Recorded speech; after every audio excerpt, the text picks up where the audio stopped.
PHP create file fopen। fopen function की मदद से हम PHP में कोई भी फ़ाइल क्रिएट भी कर सकते हैं।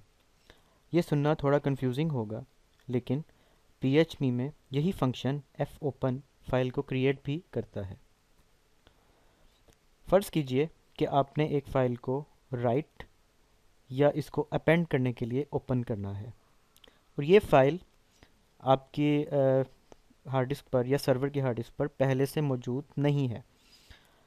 तो fopen फंक्शन इस पहले से ना मौजूद फ़ाइल को क्रिएट कर देगा और फिर इसको राइटिंग या पेंडिंग के लिए ओपन कर देगा। आइए अब हम एक कोड की तरफ चलते हैं। आपके सामने एक कोड मौजूद है PHP का जो कि कुछ यूँ है, my file is equal to fopen test file dot txt w। आइए अब हम ज़रा देखते हैं कि ये कोड क्या करता है। यहाँ पर आप देख सकते हैं कि fopen का फंक्शन मौजूद है। ये fopen का फंक्शन एक file test file dot txt को ओपन करेगा और इसको W मोड में ओपन करेगा। W का मतलब राइट ओनली मोड होता है। इस फाइल को राइट ओनली मोड में ओपन करने के बाद इस फाइल का रेफरेंस माई फाइल वेरिएबल को पास कर देगा। अगर ये फाइल पहले से मौजूद नहीं है तो ये फाइल क्रिएट हो जाएगी, नहीं तो पहले वाली फाइल ही राइट मोड में ओपन हो जाएगी। अगर ये कोड लिखते हुए आप और इसको रन करते हुए आपके पास कोई एरर आए तो आप देखिएगा और चेक कीजिएगा कि क्या PHP को आपने परमिशन दे रखी हैं कि वो आपकी हार्ड डिस्क पर फाइल्स क्रिएट करें या नहीं।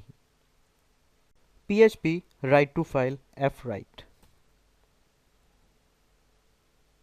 fwrite फंक्शन को इसलिए इस्तेमाल किया जाता है ताकि किसी फाइल में राइट किया जा सके। fwrite फंक्शन के दो पैरामीटर होते हैं। इसके पहले पैरामीटर में उस फाइल का नाम दिया जाता है जिसमें हम कुछ राइट करना चाहते हैं और दूसरे पैरामीटर में वो स्ट्रिंग दी जाती है जो स्ट्रिंग हम फाइल में राइट करना चाहते हैं। आपके सामने एक PHP का कोड मौजूद है। ये PHP का कोड एक फ़ाइल को ओपन करेगा जो कि है न्यू फाइल डॉट txt। इसको राइट ओनली मोड में ओपन करेगा और इसके अंदर दो स्ट्रिंग्स राइट करेगा। आइए अब हम इस कोड को थोड़ा डिटेल में देखते हैं। यहाँ पर आप देख सकते हैं माई फाइल वेरिएबल को एक fopen फंक्शन की मदद से एक फ़ाइल का रेफरेंस दिया गया है और इस फाइल को W यानी कि राइट ओनली मोड में ओपन किया गया है। इसके बाद एक वेरिएबल लिया गया है टेक्स्ट और इस टेक्स्ट वेरिएबल में हमने एक स्ट्रिंग रखवा दी जो कि है जॉन DOE या जॉन डो। इसके बाद हमने fwrite फंक्शन यूज़ किया और इस fwrite फंक्शन को जो पहली वैल्यू हमने पास की वो थी उस फाइल का नाम जिसमें हम कुछ राइट करना चाहते हैं, जिसको ये माई फाइल वेरिएबल पॉइंट कर रहा है। और इसके बाद वो स्ट्रिंग जो हम इस माई फाइल वेरिएबल के अंदर लिखवाना चाहते हैं जो कि है जॉन डो, जिसको txt वेरिएबल पॉइंट कर रहा है। इसके बाद एक और वेरिएबल हमने इसी वेरिएबल txt में हमने इस दफ़ा वैल्यू चेंज कर दी और रखवा दिया जेन डो। और इसके बाद fwrite का फंक्शन दोबारा यूज़ किया और माई फाइल जो कि न्यू फाइल डॉट txt है इसको राइट मोड में ओपन किया गया। इसके अंदर दोबारा से हमने txt रखवा दिया जो कि इस दफ़ा है जेन डो। यहाँ पर ऊपर देख सकते हैं जॉन डो के बाद एक स्पेस है, इसी तरह जेन डो के बाद स्पेस है। इस तरह हमने fwrite फंक्शन की मदद से दो दफ़ा माई फाइल जिस फाइल को पॉइंट कर रहा है वेरिएबल जो कि है न्यू फाइल डॉट txt, इसके अंदर हमने दो स्ट्रिंग्स प्रिंट करवा दी। इसके बाद ये काम करवाने के बाद हमने fclose फंक्शन की मदद से फाइल को क्लोज कर दिया। आइए अब हम ज़रा इस एग्जांपल को एक्सप्लेन मज़ीद करते हैं कि ये क्या करेगा। ये कोड जो हमने पीछे देखा, ये code new file dot txt को राइट ओनली मोड पे ओपन करेगा और इसमें दो दफ़ा स्ट्रिंग्स को प्रिंट करेगा। पहली दफ़ा हमने स्ट्रिंग में रखवाया जो कि स्ट्रिंग थी जो कि वेरिएबल था txt। इसमें जो स्ट्रिंग हमने रखवाई वो थी जॉन डो और सेकंड टाइम दूसरी दफ़ा हमने इस txt में रखवाया जेन डो। और इसको हमने फाइल में राइट करवा दिया। ये काम करवाने के बाद हमने fclose फंक्शन की मदद से फाइल क्लोज कर दिया। अब अगर हम न्यू फाइल डॉट टी को ओपन करें तो वो कुछ इस तरह की दिखेगी, John Doe space Jane Doe PHP overwriting. अब new file dot T create हो चुकी है और इसमें कुछ डाटा भी मौजूद है। अब हम ये देखते हैं कि अगर हम एक ऐसी फाइल जो कि पहले से मौजूद है, हम उसमें कुछ लिखना चाहते हैं w मोड की मदद से, तो क्या होगा? तो होगा ये कि उस पहले से मौजूद फाइल का तमाम मौजूदा डाटा रेज हो जाएगा और नए सिरे से तमाम डाटा लिखा जाएगा। अब हम PHP कोड की तरफ चलते हैं। इस कोड में हमने जो पहले क्रिएट की है file new file dot T उसको हम राइट ओनली मोड में ओपन करेंगे और उसमें दोबारा से कुछ लिखेंगे fwrite फंक्शन की मदद से। ये कोड बिल्कुल सिमिलर है पिछले कोड जैसा जो हम एक्सप्लेन कर चुके हैं। ये देखिए माई फाइल वेरिएबल एक फ़ाइल को पॉइंट आउट कर रहा है जो कि राइट मोड में ओपन है। ये फ़ाइल वही है न्यू फाइल डॉट टी जो हम पहले क्रिएट कर चुके हैं। इसके बाद हमने एक वेरिएबल लिया टी और इसमें कुछ स्ट्रिंग रखवा दिया मिकी माउस। इसके बाद fwrite फंक्शन की मदद से इसी फाइल में हमने इस स्ट्रिंग मिकी माउस को प्रिंट कर दिया या राइट कर दिया और उसके बाद इस टी वेरिएबल में हमने स्ट्रिंग को चेंज कर दिया और मिनी माउस रख दिया और fwrite फंक्शन की मदद से दोबारा से ये file new file dot T में हमने स्ट्रिंग मिनी माउस को भी राइट करवा दिया। उसके बाद फाइल को क्लोज कर दिया।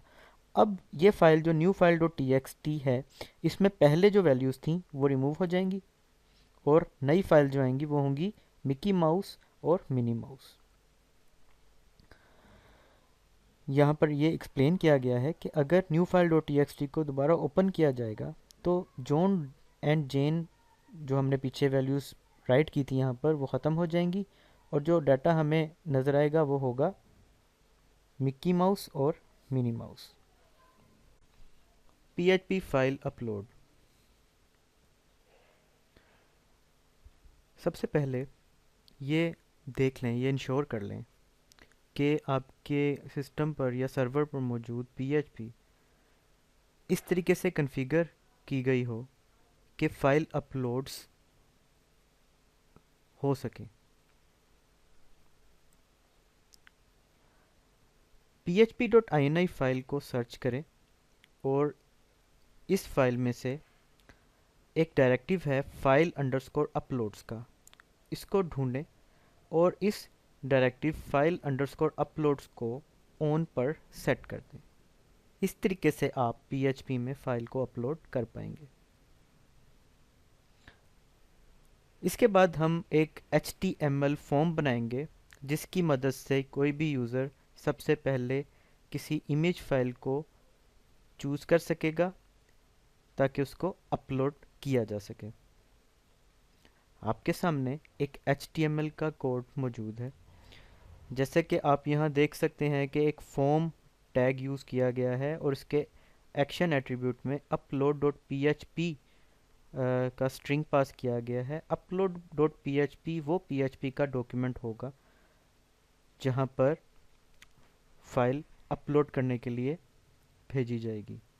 मेथड पोस्ट यूज़ किया गया है और इंक टाइप एट्रीब्यूट में multi part form dash data ये स्ट्रिंग यूज़ किया गया है। इसके बाद लिखा गया सेलेक्ट इमेज टू अपलोड। इसके बाद एक कंट्रोल यूज़ किया गया है इनपुट का और इसकी टाइप में फाइल रखा गया है और इसका नाम है फाइल टू अपलोड और इसका आईडी है फाइल टू अपलोड। ये कंट्रोल एक फाइल कंट्रोल है जिसकी मदद से कोई भी यूज़र फाइल को सिलेक्ट करके अपलोडिंग के लिए इस्तेमाल कर सकता है।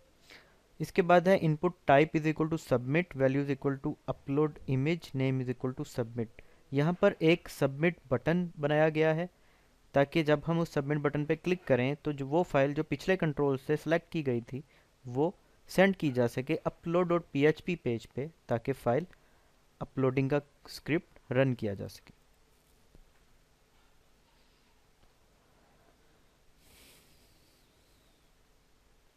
HTML फॉर्म बनाने के लिए कुछ रूल्स हमें फॉलो करने हैं, जो कि ये हैं। सबसे पहला रूल ये है कि मेक श्योर कर लें कि फॉर्म का जो मेथड है वो पोस्ट हो, गेट ना हो। फॉर्म में एक और एट्रीब्यूट होना चाहिए जो है ENC टाइप या इंक टाइप, और इसके अंदर जो वैल्यू होनी चाहिए वो हो multi part form dash data. ये स्पेसिफाई करता है कि किस तरह की कंटेंट टाइप है जो ये फॉर्म सबमिट कर रहा है। इस वक्त ये कंटेंट टाइप एक फाइल है या एक इमेज हो सकता है, इसलिए हमने, क्योंकि ये कंटेंट जो फॉर्म सबमिट करेगा वो एक फ़ाइल होगी, इसलिए हम यहाँ लिखेंगे multi part slash form dash data. ऊपर दी गई रिक्वायरमेंट्स अगर पूरी ना की गई तो फाइल अपलोड कंट्रोल वर्क नहीं करेगा। यहाँ पे कुछ और चीज़ें भी हैं जिनका नोटिस करना ज़रूरी है, जो कि यहाँ पर हमने देखा कि एक इनपुट कंट्रोल के अंदर हमने टाइप रखी थी फाइल। जब हम इनपुट कंट्रोल के अंदर टाइप फाइल रखते हैं तो एक ऐसी इनपुट फील्ड बन जाती है, एक ऐसा कंट्रोल HTML पर नज़र आना शुरू हो जाता है जिसकी मदद से हम फाइल को सेलेक्ट कर सकते हैं। आपके कंप्यूटर में आप फाइल को ब्राउज़ कर सकते हैं, ढूंढ सकते हैं फाइल को ब्राउज़ की मदद से, और फाइल को सेलेक्ट कर सकते हैं। इसके बाद हमने यूज़ किया एक बटन सबमिट का, और उस सबमिट बटन की मदद से हम अपलोड और PHP जो फाइल है उसको सेंड कर देंगे, जो फाइल अभी हमने सेलेक्ट की थी। अब हम देखेंगे, इसके बाद हम देखेंगे कि अपलोड PHP का जो PHP डॉक्यूमेंट है वो कैसे क्रिएट किया जाएगा। उससे पहले हम देखते हैं कि अभी जो हमने पीछे HTML का फॉर्म बनाया था जिसकी मदद से हम फाइल सेलेक्ट करेंगे और सबमिट करेंगे, वो किस तरह का नज़र आएगा। आप यहाँ देख सकते हैं, यहाँ पर टेक्स्ट लिखा गया सेलेक्ट इमेज टू अपलोड। इसके बाद ये इनपुट कंट्रोल है जिसकी टाइप फाइल है, उसकी मदद से आप, ये कंट्रोल कुछ इस तरह है, choose file, no file chosen. यहाँ पर आप इसको क्लिक करके फाइल सेलेक्ट कर सकते हैं। उसके बाद ये सबमिट बटन है, इसको जब हम क्लिक करेंगे तो ये जो फाइल पीछे से सेलेक्ट की जाएगी, जो यूज़र सेलेक्ट करेगा वो चली जाएगी PHP पेज पर, और अगला काम होगा PHP का। आइए अब हम देखते हैं कि हमने PHP का अपलोडिंग स्क्रिप्ट कैसे डेवलप करना है। Upload PHP file, upload dot PHP जो पेज है वो कुछ, उसका कोड कुछ इस तरह का होगा। अब हम इसको बाय पार्ट्स देखेंगे। हम अपलोड डॉट PHP एक कंप्लीट फाइल है, हम इस अपलोड डॉट PHP को बाय पार्ट्स एक्सप्लेन करते हैं और देखते हैं ये कैसे हमने क्रिएट की।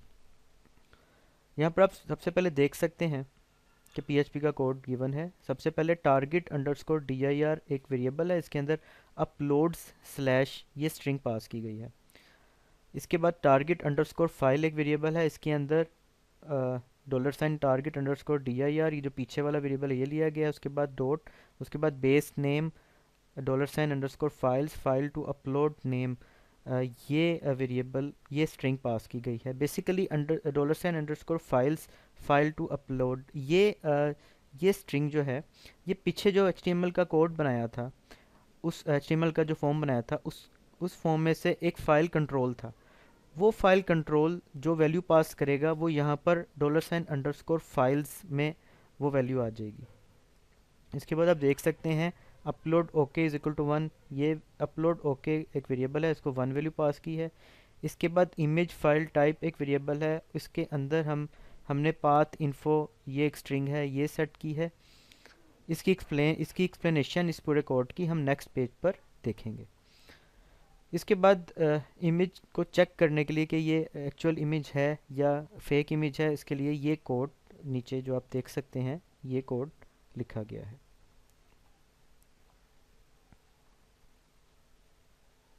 आइए अब हमने जो पीछे कोड देखा था इसको हम थोड़ा एक्सप्लेन करते हैं। इस कोड में सबसे पहले एक वेरिएबल यूज़ किया गया था टारगेट अंडरस्कोर dir, और इसके अंदर जो स्ट्रिंग रखवाई थी वो थी अपलोड्स, और यहाँ पर एक स्लैश था। ये जो वेरिएबल था ये स्पेसिफाई करता है वो डायरेक्टरी जहाँ पर आप फाइल्स को अपलोड करना चाहते हैं या जहाँ पर आप फाइल को रखना चाहते हैं, यानी कि जो भी फाइल यूज़र सेलेक्ट करेगा वो कौन सी डायरेक्टरी में सेव हो, ये टारगेट अंडरस्कोर डायर ये वेरिएबल वो स्पेसिफाई करेगा। इसके बाद टारगेट अंडरस्कोर फाइल, ये एक और वेरिएबल था, ये स्पेसिफाई करता है वो उस फाइल का पाथ जो आप अपलोड करना चाह रहे हैं। इसके बाद एक वेरिएबल था $, upload okay is equal to 1। इस वेरिएबल को अभी तक हमने यूज़ नहीं किया, इस वेरिएबल को हम बाद में यूज़ करेंगे और ये एरर हैंडलिंग के लिए ये वाला वेरिएबल यूज़ होगा। इसके बाद एक वेरिएबल था इमेज फाइल टाइप, ये वेरिएबल, इस वेरिएबल में हम फाइल की एक्सटेंशन को सेव करते हैं। इसके बाद जो कोड था, जो लिखा गया कोड था, वो कोड ये चेक करेगा कि क्या इमेज एक्चुअल है, रियल में वाकई इमेज है, या ये इमेज नहीं है, ये कोई फेक इमेज है। यहाँ पर आप याद ये रखिए कि आपको अपने सर्वर पर एक नई डायरेक्टरी अपलोड्स के नाम से बनानी पड़ेगी। ये डायरेक्टरी ये डायरेक्टरी आप उसी पाथ पर बनाएंगे जहाँ पर आपका ये स्क्रिप्ट, ये पेज upload.php मौजूद है। जितनी भी फाइल आप अपलोड करेंगे वो अपलोड्स डायरेक्टरी के अंदर सेव होंगी।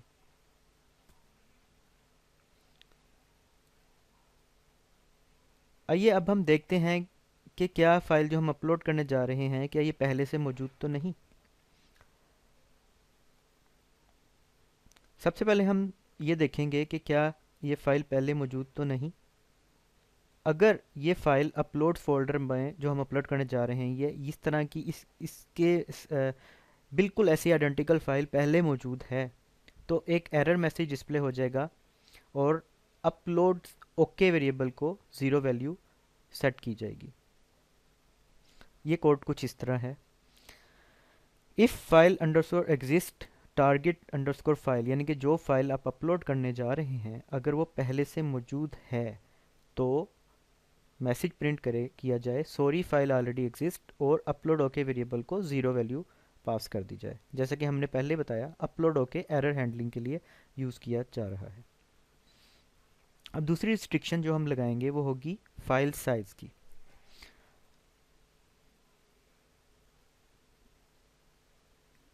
इसके लिए हम सबसे पहले चेक करेंगे कि जो फाइल हम अपलोड करने जा रहे हैं उसका साइज़ क्या है।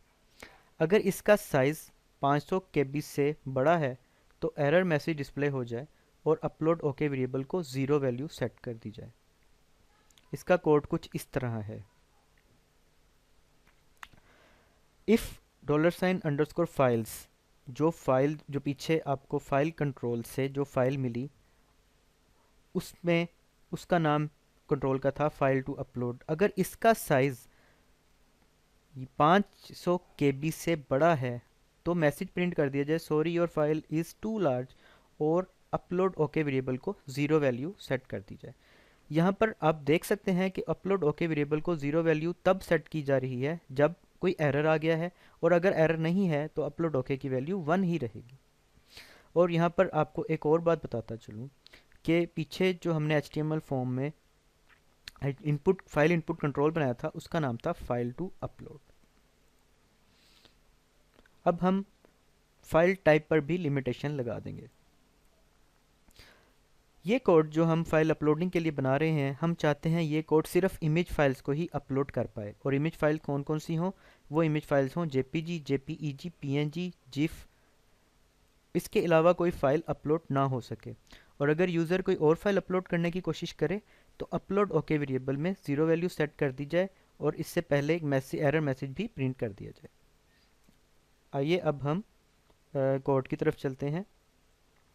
यह कोड आप देख सकते हैं, यहाँ पर एक चेक लगा गया है कि इफ़ इमेज फाइल टाइप एक वेरिएबल है जो कि हमने पहले देखा, यहाँ पर फाइल की टाइप आ रही है। अगर ये JPG नहीं है और ये PNG भी नहीं है और JPEG भी नहीं है और GIF भी नहीं है तो मैसेज प्रिंट कर दिया जाए sorry only JPG, JPEG, PNG and GIF files are allowed, और इसके बाद अपलोड ओके जो वेरिएबल है उसको 0 वैल्यू रख दी जाए, यानी कि एक एरर जनरेट हुआ है इसलिए अपलोड ओके में 0 वैल्यू रख दी गई है।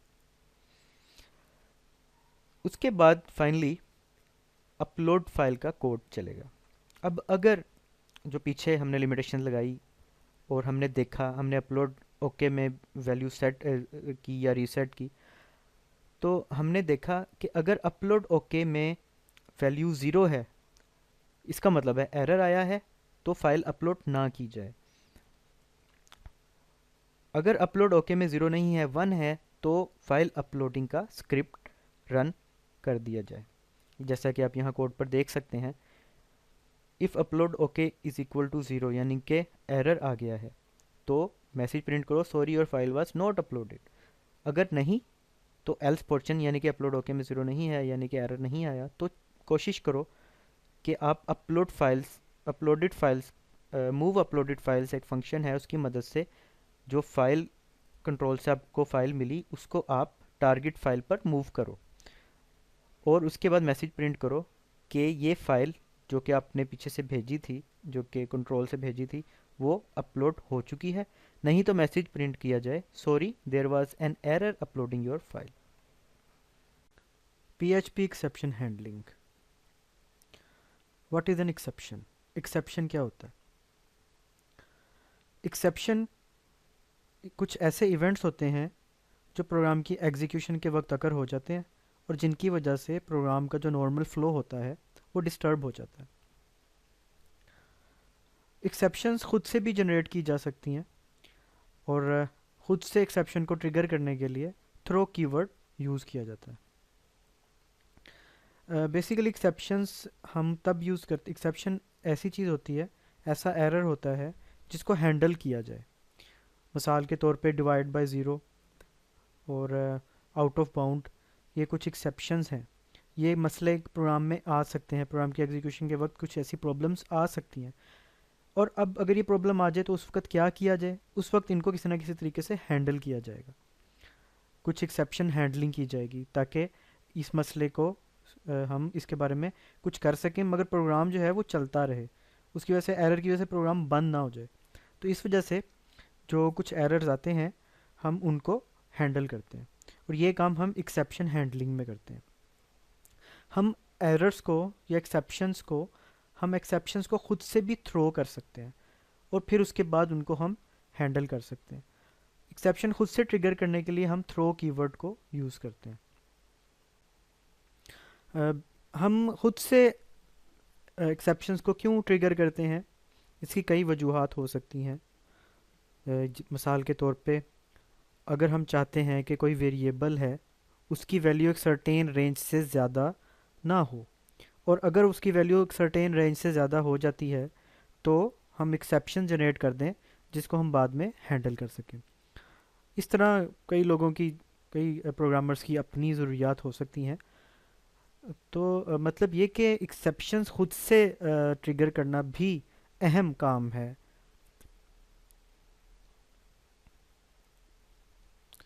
जब एक्सेप्शन ट्रिगर हो जाएगी तो इसको हैंडल करना ज़रूरी हो जाएगा। आइए देखते हैं कि जब एक एक्सेप्शन ट्रिगर होती है तो क्या होता है। जब एक एक्सेप्शन ट्रिगर होता है या कोई मिसाल के तौर पे कोई एरर आ जाता है, तो इस वक्त कोड जिस स्टेट में है उसको सेव कर लिया जाता है। यहाँ पर स्टेट से मुराद ये है कि कौन सी लाइन ऑफ कोड इस वक्त एग्जीक्यूट हो रहा था, और इस वक्त वेरिएबल्स के अंदर कौन कौन सी वैल्यूज़ मौजूद थी। ठीक है, इस तरह की जो इन्फॉर्मेशन है वो सेव कर ली जाती है। अब कोड की जो एग्जीक्यूशन है वो स्विच कर दी जाएगी एक एक्सेप्शन हैंडलर फंक्शन की तरफ। अब ये हैंडलर का काम है कि वो एक्सेप्शन को किस तरीके से डील करता है। हो सकता है हैंडलर एग्जीक्यूशन को रिज्यूम कर दे, यानी कि जिस कोड पे वो था हमारा पहले, जिधर जिस कोड पे एक्सेप्शन आई थी, हो सकता है हैंडलर उससे अगली लाइन को एग्जीक्यूट करना शुरू हो जाए और इस तरह कोड को कंटिन्यू करे। हो सकता है कि हैंडलर जो है, जो एक्सेप्शन को हैंडल कर रहा है, हो सकता है वो आपके प्रोग्राम को टर्मिनेट कर दे, और ये भी हो सकता है कि हैंडलर प्रोग्राम को टर्मिनेट ना करे एक्सेप्शन के आने पे, बल्कि किसी और लाइन से प्रोग्राम को, किसी और कोड की लोकेशन से प्रोग्राम को जारी रखे एग्जीक्यूट करना। यहाँ पर याद रखने वाली बात यह है कि जब हम एक्सेप्शंस को खुद से ट्रिगर करेंगे तो हमने एक्सेप्शंस को सिर्फ एरर्स आने पे ट्रिगर करना है। कोई एरर वाली कंडीशन आएगी तभी हम एक्सेप्शंस को ट्रिगर करें, और उसके बाद हम हमारा एक्सेप्शन हैंडलर चले और बाकी काम हो। ना कि ये कि आपने अगर एक कोड लोकेशन से दूसरी कोड लोकेशन पर जाना है तो बस आप उसके लिए एक्सेप्शन यूज़ कर रहे हैं, ये आपने नहीं करना। जब कोई एरर आए जो आपको लगे कि ये एरर हो सकता है, सिर्फ उस वक्त आप एक्सेप्शंस को इस्तेमाल करें। Basic use of exceptions. Exception को कैसे बेसिकली यूज़ किया जाता है? पीएचपी में जब भी एक्सेप्शन थ्रो की जाती है तो इसके बाद के आने वाला कोड एग्जीक्यूट नहीं होता, और इस एक्सेप्शन के साथ वाला मैचिंग कैच ब्लॉक ढूंढने की कोशिश की जाती है। और अगर इस एक्सेप्शन का मैचिंग कैच ब्लॉक ना मिले या इस एक्सेप्शन को कैच ही ना किया गया हो तो फैटल एरर इशू हो जाता है, जिसमें मैसेज लिखा होता है अनकॉट एक्सेप्शन। आपके सामने एक पीएचपी का कोड मौजूद है। इस कोड में एक्सेप्शन ट्रिगर की गई है, थ्रो की गई है, मगर कैच नहीं की गई। देखिए, हम इसको एक्सप्लेन करने की कोशिश करते हैं। ये देखिए, एक फंक्शन है, फंक्शन चेक नम, और इसके अंदर एक पैरामीटर है नंबर का। इसके बाद एक कंडीशन है कि अगर ये नंबर एक से बड़ा है तब थ्रो की जाए एक एक्सेप्शन, और उस एक्सेप्शन में एक मैसेज हो वैल्यू मस्ट बी 1 और बिलो। अब ये देखिए, इस लाइन में एक एक्सेप्शन थ्रो की गई है, लेकिन इसके बाद के आने वाले कोड में कहीं पर भी इस एक्सेप्शन को कैच नहीं किया गया। इसके बाद रिटर्न ट्रू, और उसके बाद ये तो फंक्शन यहाँ पर लिखा गया। अब फंक्शन कॉल कहाँ किया गया, वो यहाँ पर देखिए, यहाँ पर नीचे कॉल किया गया है चेक नम 2। अब ये फंक्शन के देखिए पैरामीटर ले रहे हैं नंबर 2। अब 2 क्योंकि 1 से बड़ा है इसलिए ये एक्सेप्शन थ्रो हो जाएगी, लेकिन यहाँ पर इस एक्सेप्शन को कैच नहीं किया गया। पिछला कोड कुछ इस तरीके का, इस तरह का एरर दिखाएगा, फैटल एरर अनकॉट एक्सेप्शन। ठीक है, इस तरीके इस तरह का एक एरर जनरेट हो जाएगा अगर आप पीछे देखा गया कोड, इस तरह का कोड लिखेंगे एक्सेप्शन को कैच ना करके। Try, throw and catch. पीछे दिखाए गए एरर से बचने के लिए, एक्सेप्शन को अच्छे तरीके से हैंडल करने के लिए हमें प्रॉपर कोड लिखना ज़रूरी है। प्रॉपर कोड में मंदरजा झैल कुछ चीज़ें मौजूद होंगी। सबसे पहले ट्राई ब्लॉक, वो फंक्शन जिसमें एक्सेप्शन है वो ट्राई ब्लॉक में लिखा जाएगा। अगर तो एक्सेप्शन ट्रिगर नहीं हुई तो कोड नॉर्मल एग्जीक्यूट हो जाएगा, और अगर एक्सेप्शन ट्रिगर हो गई तो एक्सेप्शन को थ्रो किया जाएगा। थ्रो, थ्रो की मदद से एक्सेप्शन को ट्रिगर किया जाता है। हर थ्रो के लिए एक कैच ज़रूर होना चाहिए, और एक से ज़्यादा कैच भी हो सकते हैं, मगर एक कैच तो हर थ्रो के लिए ज़रूर होना चाहिए। Catch block. अब कैच ब्लॉक का काम क्या है? कैच ब्लॉक बेसिकली एक्सेप्शन को रिट्रीव करता है, यानी कि जो भी एक्सेप्शन आई वो उसको हासिल कर लेगा, उसको वो एक्सेप्शन मिल जाएगी। अब वो इस एक्सेप्शन से एक्सेप्शन की इंफॉर्मेशन हासिल करेगा और एक ऑब्जेक्ट क्रिएट करेगा जिस ऑब्जेक्ट में इस एक्सेप्शन की तमाम इंफॉर्मेशन होगी।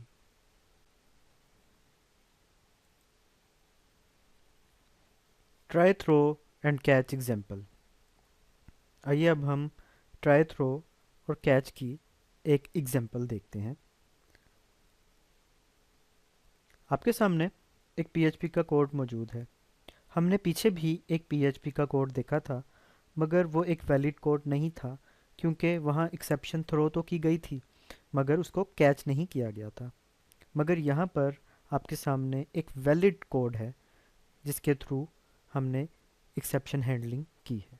आइए हम इसको एक्सप्लेन करते हैं। यहाँ पर आप एक फंक्शन देख सकते हैं, एक फंक्शन क्रिएट किया गया है, फंक्शन चेक नम। और यहाँ पर इस फंक्शन के अंदर एक पैरामीटर पास हो रहा है। ये फंक्शन है जिसमें एक्सेप्शन का इस्तेमाल है। देखिए, if number is greater than one, यानी कि इस फंक्शन को जो नंबर एक पैरामीटर दिया गया है, अगर वो वन से बड़ा है तब एक्सेप्शन थ्रो कर दी जाए, एक नई एक्सेप्शन थ्रो कर दी जाए। और उसके अंदर जो मैसेज होगा वही होगा वैल्यू मस्ट बी वन और बिलो, यानी कि हमें जो नंबर की वैल्यू चाहिए थी वो एक या एक से कम चाहिए थी, इससे ज़्यादा नहीं चाहिए थी, इसलिए एक्सेप्शन थ्रो कर दो। उसके बाद रिटर्न ट्रू। ये एक्सेप्शन जो है ये इस फंक्शन चेक नम के अंदर इस्तेमाल हुई है। हमने देखा था कि एक्सेप्शन को हैंडल करने के लिए सबसे पहले ट्राई ब्लॉक का इस्तेमाल होता है और थ्रो होती है एक्सेप्शन और कैच। यहाँ पर हमने थ्रो का तो देख लिया कि क्योंकि ये अगर नंबर ये एक से बड़ा होगा तो एक्सेप्शन थ्रो कर दी जाएगी, जिसके अंदर वैल्यू होगी वैल्यू मस्ट बी वन और बिलो, ये मैसेज होगा इसका। यहाँ पर हमने थ्रो का इस्तेमाल देख लिया। अब हम ट्राई का इस्तेमाल देखते हैं कि ट्राई कैसे इस्तेमाल होगा। ट्राई ब्लॉक हमने देखा था कि ट्राई ब्लॉक के अंदर वो फंक्शन लिखा जाएगा या वो चीज़, वो लाइन ऑफ कोड लिखा जाएगा जहाँ पर एक्सेप्शन आ रही है। यहाँ पर इस पीएचपी के कोड में इस फंक्शन में एक्सेप्शन आ रही है या एक्सेप्शन इस्तेमाल हुई है, इसलिए जब भी हम इसको कॉल करेंगे इस फंक्शन को तो वो ट्राई ब्लॉक के अंदर कॉल करेंगे, क्योंकि एक्सेप्शन इस फंक्शन में मौजूद है। तो जहाँ पर भी एक्सेप्शन मौजूद है वो हम ट्राई ब्लॉक के अंदर लिखते हैं।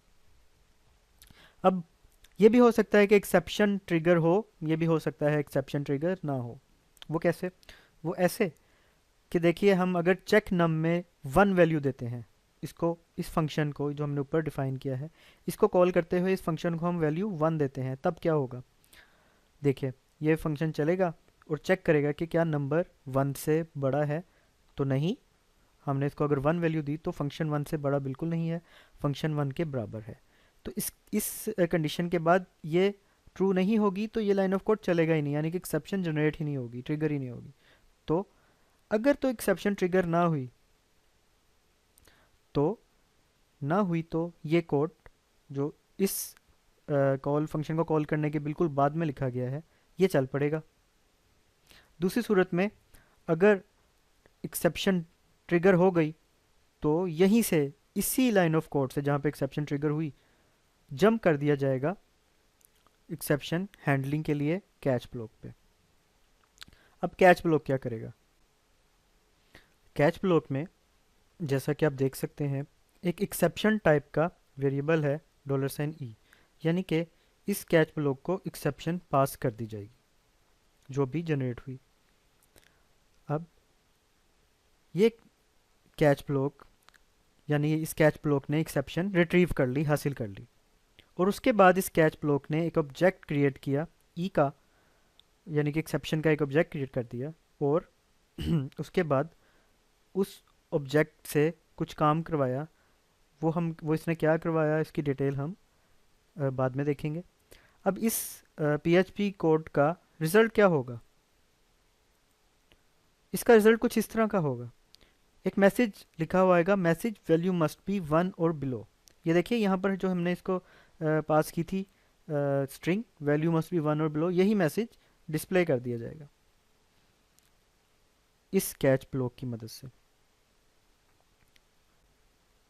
आइए अब हम इस पीएचपी कोड की एक्सप्लेनेशन देखते हैं कि इसमें क्या हो रहा है।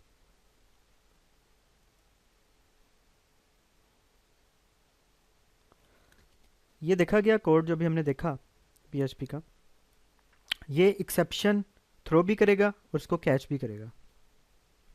यहाँ पर एक फंक्शन है चेक नम का। ये फंक्शन देखता है कि इसके अंदर जो पैरामीटर है नंबर का, जो इसको दिया गया है, जो इसको हम पैरामीटर पास करते हैं, क्या वो 1 से बड़ा है? अगर ये जो इसको हम नंबर पास करते हैं वो 1 से बड़ा है तो एक्सेप्शन थ्रो कर दी जाएगी। ये फंक्शन जो हमने लिखा है, क्रिएट किया है, ये ट्राई ब्लॉक के अंदर कॉल होगा क्योंकि इसमें एक्सेप्शन है। अब फ़र्ज़ करें कि यहाँ पर एक्सेप्शन जनरेट हो गई, हमने जिसको वैल्यू पास की वो 1 से बड़ी थी, उस सूरत में एक्सेप्शन थ्रो हो गई। अब कैच ब्लॉक चलेगा। कैच ब्लॉक क्या करेगा? कैच ब्लॉक एक्सेप्शन रिट्रीव करेगा और एक ऑब्जेक्ट क्रिएट करेगा जिसमें एक्सेप्शन की तमाम इन्फॉर्मेशन होगी, और वो ऑब्जेक्ट होगा $ई। यानी कि ऑब्जेक्ट क्रिएट कर दिया कैच ब्लॉक ने, जो कि है $ई। अब यही कैच ब्लॉक एक मैसेज प्रिंट कर देगा, और वो ऐसे प्रिंट करेगा, वो इस ई ऑब्जेक्ट का एक फंक्शन चलाएगा जो कि होगा गेट मैसेज का, और उसमें से जो भी वैल्यू आएगी वो उसको इको कर देगा। यहाँ पर याद रखने वाली बातें ये हैं कि ये जो ऑब्जेक्ट है ई, ये एक्सेप्शन टाइप का ऑब्जेक्ट है, ठीक है। और चूंकि ये कैच ब्लॉक उस एक्सेप्शन पे चला है जो कि हमने खुद से थ्रो की थी, और उसमें एक मैसेज पास किया था, हमने जो मैसेज पास किया था वो था वैल्यू मस्ट बी 1 और बिलो। अब ई ऑब्जेक्ट उसी मैसेज को यहाँ पर प्रिंट कर देगा इको कमांड की मदद से। Creating a custom exception class. आमतौर पर जब हम PHP में एक्सेप्शन हैंडलिंग कर रहे होते हैं तो हम एक्सेप्शन क्लास को यूज़ करते हैं ताकि हम एक्सेप्शन हैंडल कर सकें, मगर हम खुद से क्लास क्रिएट कर सकते हैं जिसमें हम कस्टम हैंडलर्स बना सकते हैं। कस्टम हैंडलर्स बनाना, कस्टम एक्सेप्शन हैंडलर्स बनाना सादा सा काम होता है, ज़्यादा मुश्किल नहीं होता। हम एक स्पेशल क्लास क्रिएट करते हैं जिसके अंदर हम वो फंक्शंस लिखते हैं जो तब कॉल हों जब PHP में एक्सेप्शन अकर हो जाए। ये क्लास जो हम क्रिएट करेंगे ये इनहेरिट होगी एक्सेप्शन क्लास से। अब चूंकि जो हम अब क्लास बनाने जा रहे हैं ये इनहेरिट होगी एक्सेप्शन क्लास से, इसलिए ये उन तमाम प्रॉपर्टीज़ और मेथड्स को इस्तेमाल कर पाएगी जो कि एक्सेप्शन क्लास के अंदर मौजूद हैं। मगर बाद में हम इस कस्टम क्लास को जो हम क्रिएट करने जा रहे हैं इसमें और फंक्शंस भी ऐड कर पाएंगे। यानी जो हम क्लास कस्टम बनाने जा रहे हैं एक्सेप्शन हैंडलिंग के लिए वो इनहेरिट होगी एक्सेप्शन क्लास से। इसके अंदर वो तमाम प्रॉपर्टीज़ और मेथड भी यूज़ किए जा सकेंगे जो कि एक्सेप्शन क्लास में मौजूद हैं। इसके अलावा इसमें हम और फंक्शंस भी ऐड कर पाएंगे जिनके ज़रिए हम एक्सेप्शंस को कस्टमाइज़ करके कंट्रोल कर पाएँ। आपके सामने एक PHP का कोड मौजूद है। यहाँ आप देख सकते हैं एक नई क्लास कस्टम एक्सेप्शन नाम की क्रिएट की गई है। ये क्लास देखिए एक्सटेंड्स कीवर्ड यहाँ यूज़ किया गया है और आगे है एक्सेप्शन। इसका मतलब ये होता है कि ये क्लास इनहेरिट हुई है एक्सेप्शन क्लास से। ये बिल्कुल वैसी ही क्लास है जैसी है एक्सेप्शन क्लास, मगर यहाँ पर एक एडिशनल एरर मैसेज का फंक्शन भी मौजूद है।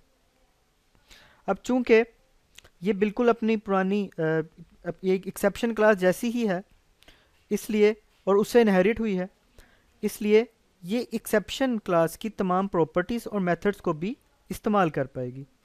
तो आप यहाँ पर देख सकते हैं हमने यहाँ पर कुछ प्रॉपर्टीज़ और मेथड्स का इस्तेमाल किया है।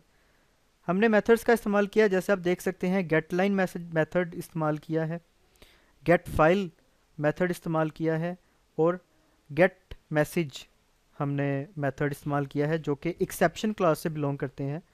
चूंकि जो हमने एक क्लास बनाई है वो इनहेरिट हुई है एक्सेप्शन क्लास से, इसलिए हम इन मेथड्स को भी इस्तेमाल कर पाएंगे।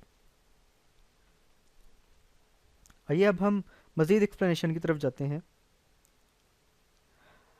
हमने जैसा कि पहले देखा कि कस्टम एक्सेप्शन क्लास इनहेरिट हुई है एक्सेप्शन क्लास से, और ये एक्सेप्शन क्लास के तमाम मेथड्स और इसकी प्रॉपर्टीज़ को भी इसने इनहेरिट किया है, इसलिए उनको ये इस्तेमाल कर पाएगी। यहाँ पर आप एक फंक्शन देख रहे हैं एरर मैसेज का। ये इस जो कस्टम एक्सेप्शन क्लास है इसके अंदर हमने लिख लिया। ये फंक्शन एक एरर रिटर्न करेगा अगर ईमेल एड्रेस वैलिड नहीं होगा। इस फंक्शन में आप देखें, एक वेरिएबल है एरर मैसेज का, इसके अंदर एक स्ट्रिंग बन रहा है।